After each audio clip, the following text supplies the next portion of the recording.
PM Modi ने ऊना नई Delhi Vande Bharat train को दिखाई हरी झंडी। सीएम जयराम ठाकुर, केंद्रीय मंत्री अश्विनी वैष्णव, अनुराग ठाकुर रहे मौजूद। ऊना में पीएम मोदी ने किया बल्क ड्रग पार्क का उद्घाटन। ऊना हमीरपुर रेलवे परियोजना की रखी आधारशिला। पीएम मोदी ने ऊना आईआईटी को राष्ट्र को समर्पित किया। उद्घाटन से पहले सीएम जयराम ठाकुर ने पीएम का किया अभिनंदन। ऊना के बाद चंबा पहुंचे PM Modi. 2 hydro power project की रखी आधारशिला। पीएम ग्राम सड़क योजना के तीसरे चरण का किया शुभारंभ। पीएम ने पिछली कांग्रेस सरकार पर साधा निशाना, कहा जनजातीय और दुर्गम इलाकों के विकास का सबसे बाद में आता था नंबर, अब ऐसा नहीं है। पीएम मोदी का बड़ा बयान, कहा हिमाचल प्रदेश के पास डबल इंजन सरकार की ताकत, विकास को दोगुनी ताकत से बढ़ाने का हुआ काम। पीएम के चंबा आगमन पर सीएम जयराम ठाकुर ने जताया आभार, कहा 1981 के बाद यहां आया कोई पीएम, हिमाचल की संस्कृति पीएम मोदी के दिल के करीब। उद्घाटन कार्यक्रम में सीएम जयराम ठाकुर का संबोधन, कहा हिमाचल में 5 साल में सरकार बदलने का रिवाज हम बदलेंगे, एक बार फिर बनेगी बीजेपी सरकार। अहमदाबाद से शुरू हुई बीजेपी की गुजरात गौरव यात्रा, केंद्रीय गृह मंत्री अमित शाह ने दिखाई हरी झंडी। अगरतला में राष्ट्रपति मुर्मू ने 2 ट्रेनों को दिखाई हरी झंडी, ट्रेनों को किया रवाना। हिजाब बैन फैसले में बटी सुप्रीम कोर्ट की बेंच के जजों की राय, अब संवैधानिक बेंच में ट्रांसफर हुई मामले की सुनवाई। हिजाब पर सुप्रीम कोर्ट बेंच के दोनों जजों ने दिए अलग अलग फैसले। जस्टिस हेमंत गुप्ता हिजाब बैन के समर्थन में, जबकि जस्टिस धुलिया हिजाब बैन के खिलाफ। संवैधानिक बेंच के फैसले तक कर्नाटक में लागू रहेगा हिजाब पर बैन, जजों का फैसला पटने से हाईकोर्ट का आदेश कायम। हरियाणा के गृह मंत्री अनिल विज का हिजाब को लेकर बड़ा बयान, कहा पुरुषों ने महिलाओं को हिजाब पहनने पर किया मजबूर, महिलाओं को हिजाब से मिले मुक्ति। एसपी सांसद शफीकुर रहमान बर्क ने कहा हिजाब नहीं पहनने से बढ़ती है आवारगी, हिजाब पर बैन से समाज को होगा नुकसान। हिजाब पर मौलाना शहाबुद्दीन बरेलवी का बयान, कहा सियासी लोगों ने हिजाब को बनाया राजनीति का मुद्दा, कोई क्या पहनेगा इसकी संविधान से दी है इजाजत। कांग्रेस की भारत जोड़ो यात्रा का 36वां दिन, राहुल गांधी ने कर्नाटक के चित्रदुर्ग जिले में आज शुरू की यात्रा। राहुल गांधी के साथ कर्नाटक के पूर्व सीएम सिद्धारमैया शामिल, बड़ी संख्या में लोग शामिल हुए। अब तक 925 किलोमीटर दूरी तय कर चुके हैं राहुल गांधी। कांग्रेस अध्यक्ष पद के उम्मीदवार शशि थरूर का बीजेपी पर हमला, कहा बढ़ रही है बेरोजगारी महंगाई, जनता चाहती है नया विकल्प। दिल्ली के एनसीडब्ल्यू ऑफिस में गुजरात आप चीफ इटालिया से पूछताछ, वकीलों के साथ पहुंचे थे गोपाल इटालिया। ऑफिस के बाहर आपका प्रदर्शन, आपके प्रदर्शन पर एनसीडब्ल्यू चेयरपर्सन रेखा शर्मा का ट्वीट, आप कार्यकर्ताओं के हंगामे पर उठाए सवाल। पूछताछ पर गोपाल इटालिया का ट्वीट, लिखा एनसीडब्ल्यू चीफ मुझे जेल में डालने की धमकी दे रही हैं, बीजेपी पाटीदार समाज से करती है नफरत। गोपाल इटालिया को दिल्ली पुलिस ने हिरासत में लिया, आप कार्यकर्ताओं के प्रदर्शन पर कार्रवाई। गुजरात आप चीफ पर सीएम केजरीवाल का ट्वीट, लिखा पूरी बीजेपी गोपाल इटालिया के पीछे क्यों पड़ी है। बॉम्बे हाईकोर्ट में ऋतुजा लटके की याचिका पर सुनवाई, कोर्ट ने बीएमसी से इस्तीफा स्वीकार न करने पर पूछे सवाल। 21 अक्टूबर को यूपी में मुलायम सिंह यादव की याद में श्रद्धांजलि सभा का आयोजन, समाजवादी पार्टी ने राज्य के सभी पदाधिकारियों को जारी किए निर्देश।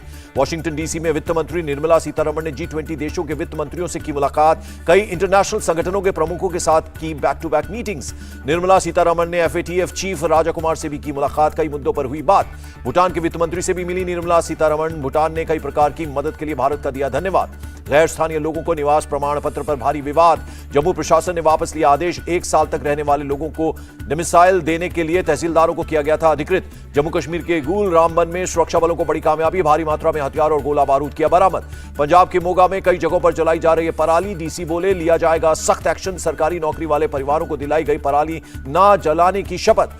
पराली जलाने पर पंजाब के कृषि मंत्री का बयान, कहा इस साल पराली जलाने के केवल 700 मामले सामने आए, जबकि पिछले साल आए थे 2500 मामले। पंजाब के कृषि मंत्री का बयान, कहा श्री अकाल तख्त साहिब के जत्थेदार से की गई बात, किसानों से अपील कर पराली ना जलाने के लिए कहें। सिद्धार्थनगर में टूटा अशोकवा मधरवा डैम, 100 गांवों में भरा पानी, इलाकों में दहशत का माहौल। अयोध्या में भारी बारिश के बाद उफनाई, सरयू नदी खतरे के निशान से ऊपर पहुंचा पानी। आंध्र प्रदेश के अनंतपुर जिले में भारी बारिश की वजह से कई इलाकों में हुआ जलभराव, दमकल विभाग का रेस्क्यू ऑपरेशन जारी। बचाव अभियान में लगी दमकल विभाग की 8 टीमें, अब तक 100 से ज्यादा लोगों का किया गया रेस्क्यू। पीलीभीत में बाढ़ प्रभावित इलाके में पहुंची पुलिस की टीम, बाढ़ पीड़ित लोगों के बीच बांटी राहत सामग्री। कानपुर में गंगा नदी का जलस्तर बढ़ा, कई इलाकों में बाढ़ जैसे हालात बने। सीतापुर में घाघरा नदी का जलस्तर बढ़ने से निचले इलाकों में घुस गया पानी, लोगों के जनजीवन पर पड़ गया असर। श्रावस्ती में बाढ़ से 114 गांव प्रभावित, 8,500 लोगों को सुरक्षित ठिकानों पर पहुंचाया गया। गोरखपुर में मूसलाधार बारिश, राप्ती नदी का जलस्तर खतरे के निशान से ऊपर, नदी किनारे के गांवों में अलर्ट। हैदराबाद में भारी बारिश का कहर, सड़कों पर पानी की तेज रफ्तार देखकर डर गए लोग। सड़कों पर पानी की तेज धार में बहते दिखे बाइक और स्कूटी, पानी की धारा के सामने बेबस नजर आए लोग। हाजीपुर में गंडक नदी में एक नाव डूब गई, हादसे में एक ही परिवार के 2 लोगों की मौत, 23 लोगों को सुरक्षित बचाया गया। काशीपुर खनन माफिया और पुलिस टीम के बीच फायरिंग और मारपीट के मामले में कार्रवाई, जफर और 30-35 अज्ञात लोगों के खिलाफ केस दर्ज, सभी आरोपी फरार। उधम सिंह नगर के काशीपुर में तनाव का माहौल, एडमिनिस्ट्रेशन और पुलिस अलर्ट पर, बड़ी संख्या में QRT PAC तैनात। घटना पर डीआईजी लॉ एंड ऑर्डर का बयान, कहा यूपी पुलिस की एसओजी टीम ने की थी दबिश, क्रॉस फायरिंग में की गई ब्लॉक प्रमुख की पत्नी की जान। उत्तराखंड के उधम सिंह नगर में हुई यूपी पुलिस और स्थानीय लोगों के बीच झड़प, 6 पुलिस वाले घायल हो गए। खनन माफिया जफर की तलाश में पहुंची यूपी पुलिस की टीम पर फायरिंग, गोलीबारी में भरतपुर के ब्लॉक प्रमुख गुरताज भुल्लर की पत्नी की मौत। भुल्लर की पत्नी की मौत के बाद भड़का लोगों का गुस्सा, पुलिस वालों को बंधक बनाकर की पिटाई, कुंडा रोड जाम किया। काशीपुर में एक व्यवसायी की दिन दहाड़े हत्या, बदमाशों ने घर में घुसकर मारी गोली, सीसीटीवी में कैद हुई वारदात। बिहार के बेतिया में सरेआम फायरिंग से हड़कंप, हमलावर ने घर में घुसकर की फायरिंग, 4 लोग जख्मी हो गए। टीवी एक्ट्रेस कायनात खान ने अपने पति पर लगाया शादी के नाम पर धोखा देने का आरोप, कहा 4 महीने तक घर में बंद रखकर किया यौन शोषण। मुंबई एयरपोर्ट पर 15 किलो सोना जब्त, 22 लाख की विदेशी मुद्रा भी बरामद, अलग अलग मामलों में 7 यात्री गिरफ्तार। केरल मानव बलि मामले में कोर्ट ने तीनों आरोपियों को पुलिस हिरासत में भेजा, 12 दिन की दी गई थी पुलिस कस्टडी। इंदौर में 35वीं बीएसएफ वाटर फ्रंटियर कंपटीशन शुरू, 15 अक्टूबर को होगा समापन। दिल्ली में सोशल मीडिया के जरिए ठगी, खुद को स्पेनिश एक्टर बताकर लड़की से की दोस्ती, बाद में तस्वीरें दिखाकर किया ब्लैकमेल। आरोपी अबूजर रहमान को पुलिस ने किया गिरफ्तार, 2 मोबाइल, 3 सिम और मेमोरी कार्ड बरामद। पीड़िता की निजी तस्वीरें वायरल करने की दी थी धमकी। प्रयागराज में ब्लड बेचने वाले गैंग का पर्दाफाश, पुलिस ने 12 लोगों को गिरफ्तार किया, 128 यूनिट ब्लड बरामद।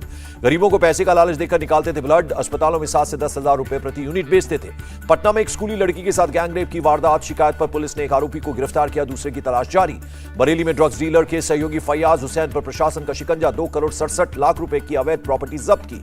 कोर्ट के आदेश पर की गई कुर्की की कार्रवाई, राजस्व विभाग की टीम ने की कुर्की, इस दौरान भारी पुलिस बल रहा मौजूद। पुणे के अंबेगांव इलाके में चलती बस में लग गई आग, देखते ही देखते आग का गोला बनी बस, यात्री सेफ। कोलकाता के कुदघाट इलाके में एसके मूवीज के स्टूडियोज में लगी आग, फायर ब्रिगेड की 15 गाड़ियों ने बुझाई आग। वाराणसी में बीजेपी नेता की पीट कर हत्या, पुलिस ने 17 लोगों के खिलाफ दर्ज की एफआईआर। शराबियों का झगड़ा सुलझाने के दौरान दबंगों ने ली जान। रामपुर में एक बदमाश ने अपनी पत्नी की गोली मारकर हत्या कर दी, अभी तक पुलिस की पकड़ से दूर हत्यारा। एसपी ने एसएचओ को किया लाइन हाजिर। राजस्थान के सिरोही में पुलिस ने पकड़ी 2 गाड़ियां, 5 करोड़ 94 लाख रुपए कैश किया बरामद, 4 लोगों को किया गिरफ्तार। झारखंड के दुमका में एक और नाबालिग लड़की की हत्या, पेड़ से लटकता मिला शव, पुलिस ने एक आरोपी को हिरासत में लिया। रामेश्वर में पंबन रोड ब्रिज पर 2 बसों में टक्कर, 5 लोग घायल, पुल की रेलिंग में फंसकर बाल बाल बची बस। असम के करीमगंज में पुलिस ने ड्रग रैकेट का भंडाफोड़ किया, 2 ड्रग तस्कर गिरफ्तार। गुजरात के गिर सोमनाथ में पिता पर बेटी की हत्या का आरोप, पुलिस आरोपी पिता को हिरासत में लेकर कर रही है पूछताछ। बेंगलुरु में घर की दीवार गिरने के विरोध में पति पत्नी ने की सुसाइड की कोशिश, पुलिस ने पानी का छिड़काव कर दोनों को बचाया।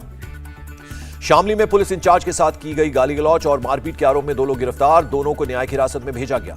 सुल्तानपुर में दुर्गा विसर्जन के दौरान 2 समुदायों में झड़प, पुलिस ने 32 आरोपियों को गिरफ्तार किया। इब्राहिमपुर इलाके में मस्जिद के बाद तेज आवाज में डीजे बजाने पर शुरू हुआ विवाद, पुलिस ने 2 एफआईआर किए दर्ज। राजस्थान के बीकानेर में सड़क हादसे में एक ही परिवार के 3 लोगों की मौत, 2 लोग घायल हो गए।